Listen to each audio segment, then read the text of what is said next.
He has the style, he has the flashiness, he has the swagger. Every time he sets foot on the hardwood, entertainment is guaranteed. LaMelo Ball was one of those players whose highlights went around the world before he even started playing professional basketball. That 15-year-old who was able to score 92 points in a high school game with Chino Hills. And that kid who made it to the NBA and began to exceed the enormous expectations his father had built around him.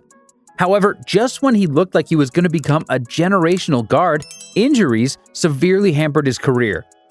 The reality is that LaMelo has played a total of 58 games in the last 2 seasons. In ESPN's top 100 player rankings for this season, he was ranked 50th, behind names like Evan Mobley and Aaron Gordon. Flashback to just a couple of seasons ago, LaMelo was the talk of the town, hailed by nearly everyone as the next All-NBA sensation, a future star destined for the league's elite. But since then, the hype faded, and many seem to forget that electric promise. Now, he's back, and better than ever, reminding us why we couldn't stop watching in the first place. So, the million-dollar question. Is LaMelo Ball one of the top 5 guards in the NBA right now? The answer may surprise you. In a way, Melo was a lucky player, because in the NBA, context is important. What do I mean? Well, his older brother Lonzo was drafted by a massive market team that was instantly surrounded by Laker legends past and present. But that's not all. The pressure was cranked up to an 11 because his father had been hyping Lonzo's arrival like a prophet announcing divine commandments. Lonzo wasn't just any draft pick. He was stepping into Lakerland with the expectations of a kingdom on his shoulders. This caused his adjustment to the league to be extremely slow. It took Lonzo half a decade to become an elite player before injuries halted his career. But that wasn't the case with LaMelo. He came to what's probably the losingest franchise in league history in the midst of their umpteenth rebuild. The LeVar Ball phenomenon was no longer making the front pages, and more importantly, Melo's confidence seemed much greater than Lonzo's. That caused the start of his career to be very different from his brother. After being drafted 3rd overall in 2020 by the Hornets, Melo made an immediate impact on the NBA. He not only averaged 15.7 points, 5.9 rebounds, and 6.1 assists per game during his first year, but he also beat out Anthony Edwards in the Rookie of the Year race. However, it was his huge leap during his sophomore year that convinced people of his talent. In his second season, LaMelo averaged 20.1 points, 6.7 rebounds, and 7.6 assists per night and was chosen as an All-Star Game reserve. He was only 20 years old when he led Charlotte to a record of 43 wins and 39 losses, a record that, believe it or not, they've only achieved 6 times in the last 25 years. Now, at this point, we have to ask ourselves a question. How many players have managed to transform a team in this way? How many players have managed to come in as stars to a deserted franchise and turn it into a playoff team in less than 2 years? In today's NBA, rookies rarely shake things up like they used to. The league has evolved, and first-year players often need time to adapt. So when someone comes in and makes waves, it's a big deal, even if it's easy to overlook. Just look at Wemby, the most hyped rookie since LeBron himself. Even he couldn't escape the steep learning curve of the NBA in his first few months. His talent is undeniable, but the league doesn't care about hype. It's a tough proving ground for everyone. So, when a rookie does manage to leave a mark, it's a feat that deserves serious respect. But from that successful sophomore season on, it was all trouble.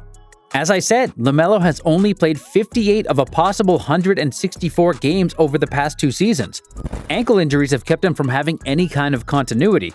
Let's be real, fans and media alike have all but forgotten about him, just like they've forgotten about the franchise he plays for.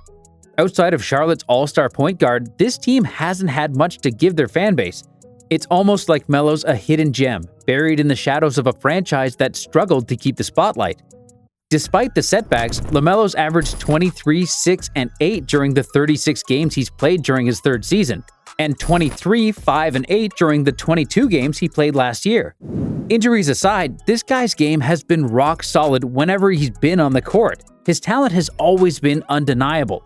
But here's the catch, and it's the one line every basketball reporter loves to drop. The best ability is availability, and for him, that's been the biggest challenge. We know what he can do. The question is, can he stay on the floor long enough to do it? This season, however, everything has changed. LaMelo has been available, and despite the small sample size of the current season, he's having the best season of his career. Averaging 28.6 points, 4.6 rebounds, and 5.7 assists, Ball's putting up numbers that could be considered all-NBA talent. Not only that, but he's doing it with efficiency, with career highs of 47% from the field and 39% from deep. It's true that he's not been able to take care of the ball like in other seasons, but this has an explanation. His 36.7% usage rate is the highest among all NBA players. Neither Luka, nor Giannis, nor Jokic. No one is having more of an offensive load than LaMelo Ball this season. Put that into perspective. Now, how does this translate on a collective level? Let's take a look at the advanced stats. Last year, the Hornets were the 28th best offense in the league, with an offensive rating of 108.6 points scored per 100 possessions. This year, they're the 14th best offense, with 112.6 points per 100 possessions. Their net rating has gone from dead last in the NBA with minus 10.6 points per 100 possessions last season to a halfway decent rating of minus 6.4 points this season. The estimated pace has climbed from 24th to 18th from last season. The team's true shooting percentage has climbed from 28th in the NBA to 19th this season. And what's more shocking, when LaMelo's on the court this season, the Hornets improved their net rating by 16 points per 100 possessions compared to when he's on the bench. When you break down the stats, two big things jump out. First, the Hornets? They're still a long way from being contenders. Sure, they've got young players with tons of potential, but they're not yet the 2022 version that could make a serious run. They need that chemistry, that magic mix that lets teams win with ease. And let's not forget, the Eastern Conference is stacked this year. There's hardly any room for slip-ups if they want to reach the playoffs. And second, let's be clear, without LaMelo Ball, this team struggles to compete. His presence on the court takes the Hornets' game to a whole new level. With him, they're scoring more, they're playing faster, and they're hitting that next gear that every team dreams of. And in today's NBA, where it's all about pace and space, having a player like LaMelo running the show, that's the difference between staying in the fight and sitting at the bottom. Now then, we have to answer the million-dollar question. Is LaMelo Ball one of the top 5 guards in the NBA? Well, the answer is more complex than it seems. Talent-wise, there's zero doubt in my mind. LaMelo absolutely belongs in that elite conversation. We're talking about a player with some of the smoothest, most refined skills in the league. A player with an all-around game that's nothing short of mesmerizing. He's got the size to bully defenders on mismatches, the vision to slice up any help defense, and a creativity that keeps opponents on their heels. In other words, LaMelo is built to be a franchise centerpiece, a guy who can orchestrate an entire offense and make magic happen. Give him the ball, and he can transform any team into a serious contender. But let's be honest, even if he has the potential and the traits to be a top 5 player, he's not there yet. Despite his good performances, the Hornets are not able to win games convincingly. And while his supporting cast is not yet up to par, there are several guards who are even more important to their teams than LaMelo is to the Hornets. Luka, SGA, Jalen Brunson, Anthony Edwards, and Steph are players that today would be considered clearly superior to Ball. But the next tier, where we find players like Ja Morant, Tyrese Maxey, Donovan Mitchell, and Devin Booker, seems like a good place to put LaMelo when he's healthy. Just give it a few more seasons, and we're looking at a league that could be completely transformed. The next generation is here, and they're coming in hot.